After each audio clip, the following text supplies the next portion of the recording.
Coronavirus, 24 heures sur 24, on en parle à la télé, dans les médias, dans les réunions professionnelles, en famille. Alors tout le monde se pose cette question. Mais quand va-t-elle finir cette sinistre épidémie? Une fois encore, on a interrogé le professeur Raoul qui explique. Ça disparaîtra ou ça disparaîtra pas, mais encore une fois, la prévision de ça, il faut voir les astrologues pour ça. Mais alors les trois amis astrologues se sont réunis pour en discuter. C'était vraiment important d'essayer d'apporter une réponse à la question posée au professeur Raoul.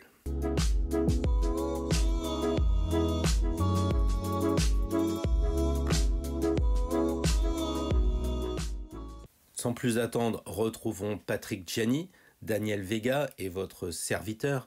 Et si vous voulez en savoir plus sur le professeur Raoul, je vous invite à voir ma vidéo « Le professeur Raoul décrypté » que vous trouverez sur ma chaîne YouTube. Mais, cher professeur Raoul, comment savoir quand va se terminer cette triste épidémie lorsque l'on n'est pas voyant mais seulement astrologue? Voilà, mais loin de Madame Irma, nous ne sommes pas des voyants. Nous sommes des astrologues, donc nous utilisons les éphémérides, nous utilisons des données qui sont fiables et je pense qu'on peut arriver à déterminer une date de sortie, plus ou moins une date, c'est difficile à dire en astrologie, mais une période de sortie de cette crise, tout au moins de l'épidémie. Et c'est là où c'est un peu difficile, je pense, parce que comme actuellement il y a beaucoup de peur sur la Terre, et beaucoup de peur du côté de nos dirigeants, et même du personnel infirmier, soignant, etc. C'est difficile parce que nous avons des courbes qui disent qu'on a de moins en moins de morts, et parallèlement, on a de plus en plus de zones d'infection, de plus en plus de cas déclarés, etc. Donc, sur quoi se fier? C'est ça, c'est un peu difficile. Mais nous, en tout cas, nous avons les éphémérides. C'est ça qui est bien. Ouais. C'est là où les planètes nous renseignent. Les cycles planétaires sont assez parlants. Si on observe l'évolution du Covid, on voit que début 2020, vers le mois de mars, on a une conjonction Jupiter-Pluton qui peut être interprétée analogiquement comme la peur de la mort, ou cette amplification de l'angoisse, et qui s'est répétée fin juin, début juillet, où on a eu entre guillemets une deuxième vague, et qui va aller crescendo jusqu'au 12 novembre, donc cette dernière conjonction, là, c'est un cycle d'environ 13 ans, donc on peut présumer que le Covid perdurera au moins jusqu'au mois de novembre. En tout cas, la peur, c'est entre guillemets la peur de la mort. Ah ouais, déjà. Ouais. Mais qui s'inclut, et c'est là mon sens où ça devient peut-être plus intéressant de sortir du débat purement épidémiologique, du cycle Saturne-Pluton, voilà. Avec cette conjonction du 12 janvier 2020, où on a eu vraiment une sorte de coup de semence. Voilà, c'est la carte, où on voit très très bien d'ailleurs, là on parle d'alignement, hein, parce que souvent dans les articles des gens qui font de l'astrologie, oh il y a un alignement de planètes, quelquefois c'est pas du tout des alignements, mais là il y a vraiment un alignement du Soleil, de Mercure, de Saturne et de Pluton, avec la planète Cérès même on peut le dire, avec des lunaires bien entendu qui sont pas très loin. Donc on voit bien que là, par rapport à la Lune qui est en Cancer, c'est le peuple, peuple qui en prend plein la gueule, entre guillemets. Voilà. Donc pour moi, ça signe vraiment le début de la crise, pas forcément de l'épidémie, puisque l'épidémie elle a commencé avant, en novembre ou en octobre ou en novembre, je crois, en Chine. Hein. Oui. Voilà. À la conjonction de Jupiter au nœud sud, il faut le signaler. Lorsque Jupiter lui-même, quelques mois après, donc le mois de mars, avril, s'est superposé à Pluton, voilà, là on a remarqué, tous les astrologues, tous les passionnés ont remarqué qu'il y a une inflation, une augmentation de l'épidémie record, on le voit bien dans toutes les courbes, hein, les fameuses courbes en forme de cloche, c'est le plus haut, on arrive au mois de mars. Pourquoi? Parce que Jupiter est un amplificateur, hein, et c'est qu'il fait comme l'effet de loupe sur les planètes, donc là il a grossi toute la signification de Pluton en Capricorne. Tout le monde a été concerné, le monde entier a été concerné. Pourquoi? Parce que ça touche en premier lieu quoi? Toutes les institutions, toutes les institutions dans leur ensemble. Le Capricorne, c'est à la fois l'institution de l'État, c'est l'éducation nationale, c'est le ministère de la Justice, c'est tous les ministères en fait, hein, tout ce qui est dur et qui dure, comme on dit. Hein. Ouais. Donc on peut dire que c'est le début. C'est le début. Et justement, ce qui est intéressant de voir, c'est que c'était une éclipse à l'époque. Ouais. C'était une éclipse. Le 12, il y avait une éclipse. C'est pas loin. Hein. Et elle a été puissante, très très puissante. Moi, je l'ai constaté autour de moi. Ouais. Alors, je me posais la question, justement, avant de venir, parce qu'entre-temps, j'ai regardé un petit peu ce qui se passait au mois d'octobre, ce qui se passait au mois de novembre, justement, lors de cette dernière conjonction de Saturne-Pluton. Mais ce qui est intéressant de voir, c'est que le 14 décembre de cette année, il y aura une éclipse. Est-ce que c'est la fin de... Justement, est-ce qu'elle ne vient pas pour signer la fin de cette crise sanitaire avec le Covid? Ou est-ce qu'elle ne vient pas recommencer, peut-être remettre une deuxième Covid-19, Covid-20, logiquement, hein, vu qu'un virus mute, naturellement. Peut-être aussi. Ou alors, ça sera peut-être autre chose aussi. On ne sait pas trop, puisque ce qui m'incline quand même à me dire que c'est la fin de l'épidémie, en tout cas de celui-là, de cette crise sanitaire, c'est que c'est une crise d'État, à mon sens, plutôt. C'est une crise de peur, de la peur collective. Voilà. Et la fin de la peur collective, pour moi, c'est lorsque Saturne et Jupiter arriveront au premier degré du Verseau. Vous êtes d'accord avec moi? On passe du Capricorne, où c'est l'enfermement, la rigueur, vraiment les choses stoïques qui ne bougent pas, qui ne veulent pas bouger, paradisé, à un signe donc aussi de liberté, d'ouverture, de nouveauté. Donc, à mon avis, la fin, c'est pour effectivement le mois de décembre, c'est-à-dire à peu près à la période de Noël. Hein. Donc, on va souffler avec un signe d'air, on va souffler un peu, parce que c'est peut-être un jeu de mots facile, mais c'est vrai qu'on va souffler quand même. Hein. Peut-être d'une certaine manière, ou pas. Ou pas, parce que si la leçon n'est pas comprise, voilà. On apprend souvent...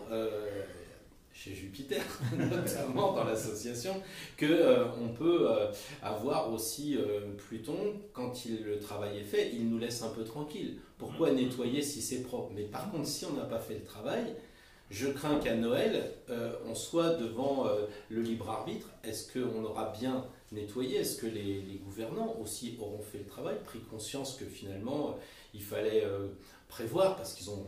pas toujours prévu la crise. Donc est-ce que maintenant ils auront tiré les leçons de Covid-19 pour pas aller vers Covid-20? Parce que Pluton risque de poursuivre. Il n'est pas encore en Verseau. Tout à fait. Il n'est pas encore en Verseau. Il est toujours en... Il sera en 2025. 2023, il fait une incursion et 2024, il rentre en Verseau. Ah, c'est ça. Ouais. 2024. Et c'est intéressant parce que on peut signaler que cette conjonction Saturne-Pluton a lieu tous les 38 ans environ, mais en Capricorne, la dernière fois c'était vers l'an 1500, l'époque de la Renaissance. Donc il y avait vraiment un changement culturel important qui s'est produit là. Et on est un peu confronté là-dessus. Et alors si on cherche un petit peu dans la symbolique du coronavirus, virus avec une couronne, ou le virus découronné. C'est-à-dire que tous les chefs d'État, voire les rois, sont quand même susceptibles de passer par la purification de Pluton. Oui, même s'ils ne sont pas rois. Hein, je suis d'accord avec ça, parce qu'en France, on n'est pas tellement sorti de la royauté, même s'ils s'appellent des présidents. Oui, et puis c'est ce que j'avais vu, je crois que le roi d'Espagne est parti dans un paradis fiscal ou je ne sais pas où, quel autre roi qui est parti. Donc on a vraiment une remise en question des instances, des autorités. Oui, les autorités. Et on voit tout le paradoxe entre la peur et quelque chose de nouveau. C'est-à-dire que la peur nous incline vers tout ce qui est cristallisé, sécurisant, donc c'est Saturne. Voilà. Mais comme Saturne avec Pluton, il doit muter, il doit mourir pour renaître. Et le Verseau est pas loin, dans cette conjonction Jupiter-Saturne aussi, début Verseau, la fin décembre, et des nouvelles idées qui apparaissent. Et je me souviens que le remède du professeur Raoult est devenu bien connu au moment où Saturne a fait son incursion en Verseau. C'était février, je crois. Au février, oui. Voilà. C'était un petit peu le remède attendu. Alors, la première incursion dans le Verseau, effectivement, elle était remarquable parce qu'on était en plein confinement. Et là, il y avait des réponses.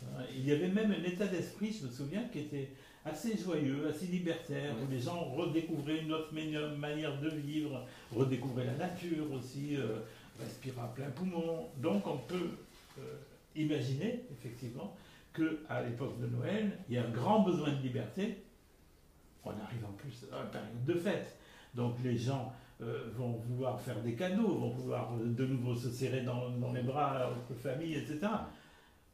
On ne peut pas imaginer que ça se passe avec des masques. Enfin, je suppose, mais vraiment je n'espère pas. Tu disais, Daniel, que ça correspondait, la dernière conjonction en Capricorne correspondait à la Renaissance. Moi, je pense aussi que c'était l'époque où il y avait les conquistadors. Et c'était l'époque où on découvrait un nouveau monde. C'est intéressant parce qu'en ce moment, on nous parle sans arrêt d'ancien monde, de nouveau monde. Je me dis, est-ce que par hasard, on ne serait pas là aussi avec la fameuse controverse de Valladolid où Charles Quint, qui était quand même un empereur, qui avait une tête couronnée, se disait comment faut-il considérer les gens que l'on va conquérir? Est-ce que ce sont des hommes libres ou pas? Et aujourd'hui, on a la même problématique avec la question sur le racisme, la question sur le féminisme. On a l'impression qu'il y a une controverse permanente, un peu à l'image de ce qu'il y avait dans ces années 1500 avec Valladolid. Il faudrait peut-être regarder les dates, mais je pense que ça correspond bien, j'avais un peu regardé quand même, de façon à se dire, tiens, le nouveau monde doit changer. Je pense. On n'est pas des tarologues, sinon je dirais il y a 21 cartes. Et on est au 21e siècle et la dernière c'est le monde. Changement de monde. Mais nous sommes en astrologie. 2021 normalement. 2020. Voilà. Alors que le 20, on est dans le 2020, on est dans le jugement là. Et deux mondes qui s'affrontent, effectivement, un monde ancien qui ne veut pas lâcher, qui s'accroche à ses certitudes, à ses lois, etc. Et ça c'est très Capricorne, donc voilà. Et puis le monde du Verseau qui commence à naître et qui va naître, à mon avis, on en a eu un petit aperçu pendant le confinement, mais là, Saturne qui rentre dans le Verseau, mais en même temps que Jupiter l'enthousiasme tout de même. Donc on entre cette fois-ci, pas seulement avec une idée du monde qui pourrait être demain, mais aussi des valeurs sûres. Peut-être des nouveaux dirigeants, peut-être des nouveaux maîtres à penser, des esprits vraiment novateurs qui proposeront sans doute des solutions. Je pense qu'il y a quelque chose à voir avec cette conjonction-là qui s'est passée en 1961. Il y a tous les natifs qui sont de cette année-là. Pas tous, mais il y en a très peu qui ont la conjonction Jupiter-Saturne, fin Capricorne, début du Verseau. C'est vraiment très serré comme conjonction, mais dans cette année-là, il n'y a pas eu les deux en Verseau. Là, c'est la première fois qu'il va y avoir Jupiter-Saturne, premier degré du Verseau. J'ai cherché dans mes éphémérides, j'ai cherché dans l'histoire et tout, je n'ai pas trouvé de conjonction Jupiter-Saturne au premier degré du Verseau comme celle qu'on va vivre là. Et en plus, on a une éclipse juste avant, au moment de Noël. Sur lequel on pourrait rajouter même le carré Jupiter-Mars, vu que lorsqu'il était exact, c'est là où on a connu l'explosion à Beyrouth. Oui, en plus. Alors, peut-être qu'effectivement, ce ne sera pas aussi explosif, parce qu'à l'époque, il y avait le soleil carré qui rajoutait de l'huile sur le feu, on peut le dire. Alors que là, oui, ça peut être quelque chose de détonnant, mais plutôt dans le sens d'une révolte qui accouche, je dirais, quoi, qui s'exprime. Voilà. Donc c'est intéressant, parce qu'on est tout de même très proche de Noël, la fête de la Nativité. Et je ne suis pas le seul à penser qu'il peut y avoir aussi une intervention divine. Voilà. Donc maintenant, on verra bien. Et on pourrait aussi ajouter un éclairage sur le fait que si on prend la symbolique de ce coronavirus, qui affecte les poumons, qui se transmet aussi par les mains, par les voies respiratoires, donc on a typiquement une symbolique mercurienne, Mercure, donc qui nous amène à penser au rayon 4, quatrième rayon, d'harmonie par le conflit, qui est sous les deux planètes Lune dans le côté inférieur et Mercure dans le côté supérieur. La particularité de ce rayon 4, cette énergie de rayon 4, c'est un petit peu la contestation. Donc on part d'un conflit pour arriver à une harmonie, à une synthèse. Donc on part en fait du chiffre 2 pour arriver symboliquement au chiffre 3 qui est une synthèse. Et on voit bien aujourd'hui toutes les oppositions. Les uns vont vous dire il ne faut pas sortir sans masque, sans gel hydroalcoolique. Les autres qui vont dire moi j'ai une immunité, donc finalement je fais confiance à mon immunité. Alors toutes ces oppositions, et à la fois aussi sur le plan politique, sur le plan international politique, enfin, à tous les niveaux, on a cette opposition, cette dualité, qui se fait de plus en plus jour. Et je pense que plus Pluton s'approchera du Verseau, plus ça va devenir critique, du moins au niveau des gouvernements et de la façon de gouverner. Et le rayon 4, lui, nous parle quand même d'harmonie. Donc il faut arriver à sortir quelque chose de cette opposition, qui est le troisième point de vue, ce qu'on peut considérer comme le troisième point de vue, c'est-à-dire non plus penser en termes de j'ai raison, t'as tort, je vois un 9, tu vois un 6, donc on n'est pas d'accord, Voilà. de monter, et ça nécessite quand même une élévation spirituelle, entre guillemets, disons, prendre un petit peu d'altitude pour faire une synthèse et dire toutes les choses sont vraies, ce que dit la science est vrai, ce que dit la spiritualité est vrai, et synthétiser cela. Et là, on atteint la connaissance, et c'est là où on se rapproche symboliquement de l'ère du Verseau, c'est-à-dire on sort de l'opposition de l'ère des Poissons, qui était un signe double, pour arriver dans le Verseau, qui est le signe de la connaissance. C'est-à-dire que là, on ne tergiverse plus dans des oppositions d'ignorance, on parle de connaissance. Et connaissance directe, c'est-à-dire intuitive, non plus statuée par des décrets, par des lois, des écrits qui disent ça on n'y touche plus, c'est les lois, voilà.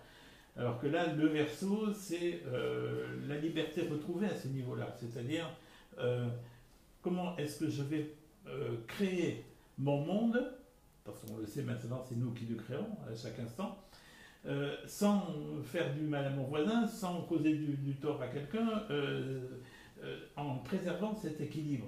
Voilà. Donc je pense qu'on aura de moins en moins de lois dans l'univers du Verseau, parce que seront respectées, je pense, en premier les lois de la nature, en premier lieu. Donc on peut dire au professeur Raoul quand est-ce que ça va finir ce virus alors? Ah oui, ça serait peut-être bien. Je ne sais pas. Pronostic? Je dirais peut-être début 2021, au printemps, après la saison de la grippe. Oui, peut-être moi aussi. Au moment où les planètes rentrent un peu en Verseau. Ouais. Alors vous voyez, professeur Raoul, les astrologues n'ont pas de date précise à proposer pour la fin de cette crise sanitaire. Les astres inclinent mais ne déterminent, disent-ils. Cela signifie que les êtres humains disposent d'une certaine liberté face à l'influence des planètes. Là est toute la difficulté en astrologie mondiale d'avancer une date exacte, tant de nombreux facteurs peuvent intervenir. Néanmoins, les pistes intéressantes que nous avons évoquées indiquent que la respiration donnée par les planètes au moment des fêtes de fin d'année, puis au début du printemps, viendront s'ajouter à nos souhaits de retrouver la liberté et la joie de vivre.